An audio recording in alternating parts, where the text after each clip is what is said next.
From 1985, it's Ghosts and Goblins.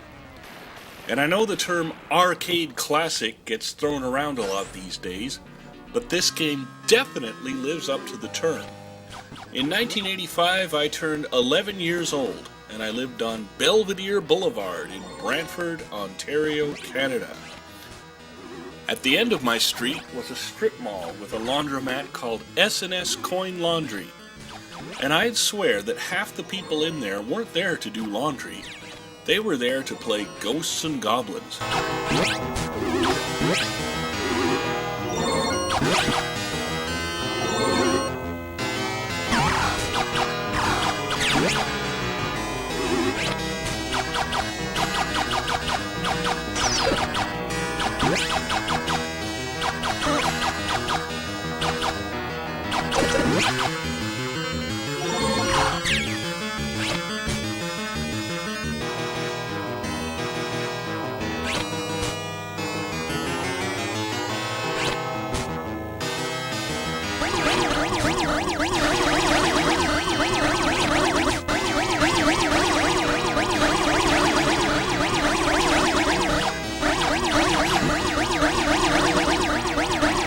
Like many other games of its day, Ghosts and Goblins is a side-scrolling platformer.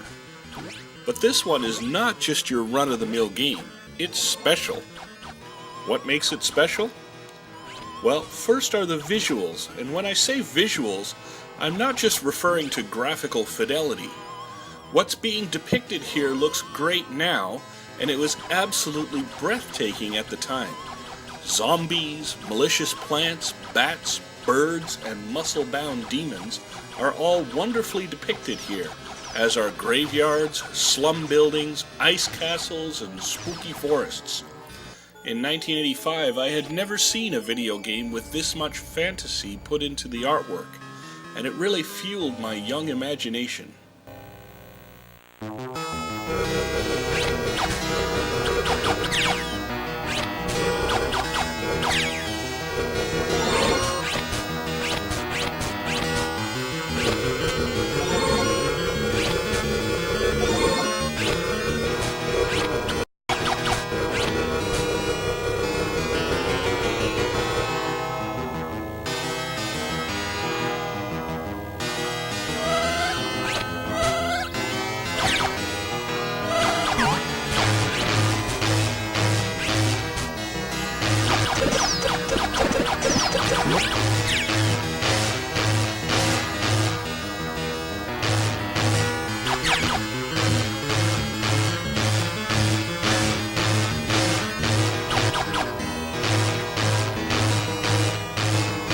There are a variety of weapons, and while I suppose everyone has their favorite, I think the knife is the best weapon overall.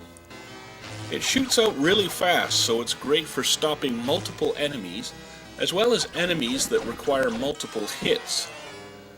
The lance, which is the default weapon, would be my next best choice.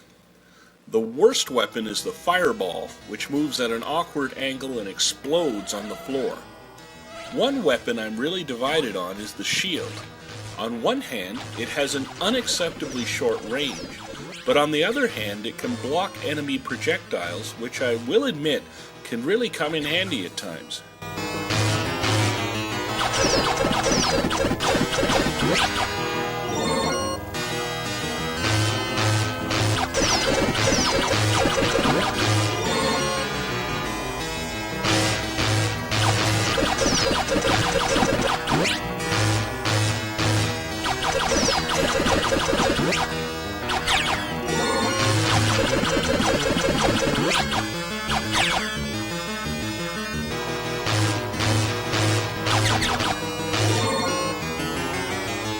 The sound effects are terrific. Everything from the clink of the armor, the ominous sound of the enemies spawning, the unearthly sounds of the demons, and the cawing of the birds, everything is pitch perfect. I especially like the satisfying splooshing sound enemies make when they explode. The musical instrumentation is consistent with other arcade chip tunes of the time, and the tunes themselves are very memorable. the minor key helps create a suitably spooky atmosphere for the game.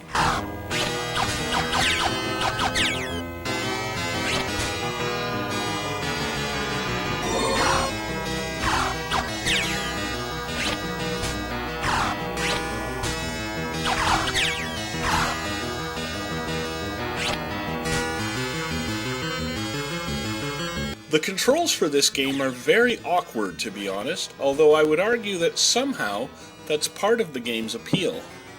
One big thing about the controls is that there's no mid-air correction. Once you make a jump, you're stuck with it. Even if halfway through the jump, you notice a zombie surfacing right where you're about to land.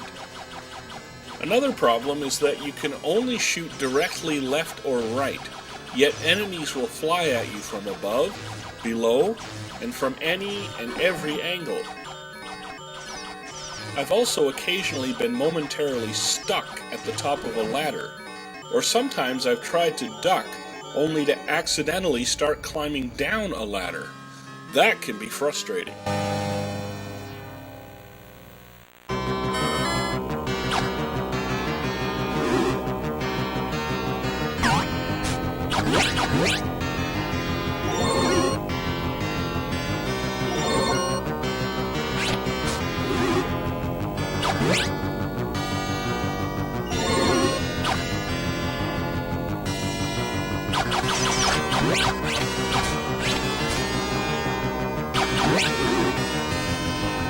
Every time I read about this game online, I always hear about how hard the game is. In fact, I've read arguments that say this is the hardest video game of all time. And you know, at the time I played this back in '85, it never occurred to me that the game was exceptionally hard.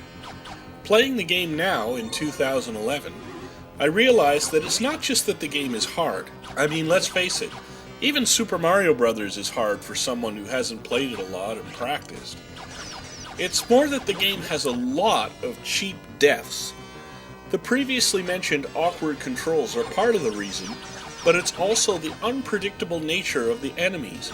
In contrast to many other games from this era, the enemies often don't move in patterns that are easy to predict. It's quite commonplace for an enemy to spawn right where you're about to walk, or a flying enemy to suddenly swoop down and hit you, giving you no time to react. The end result is that sometimes you have to just keep retrying a level until you're lucky enough to plod your way through it.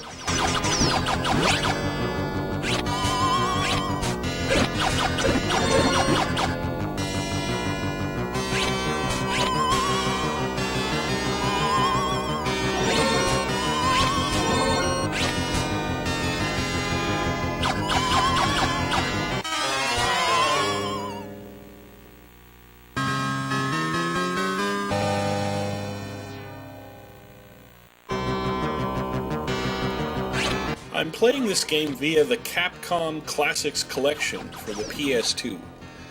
The presentation seems to be completely accurate from what I remember of the arcade original, although it appears I don't have access to any of the game's dip switch settings, which is unfortunate.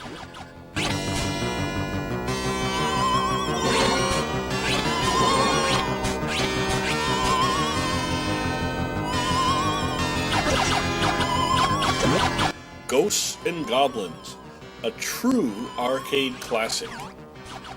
I'm the Expanded Gamer in Asia. Thanks for watching.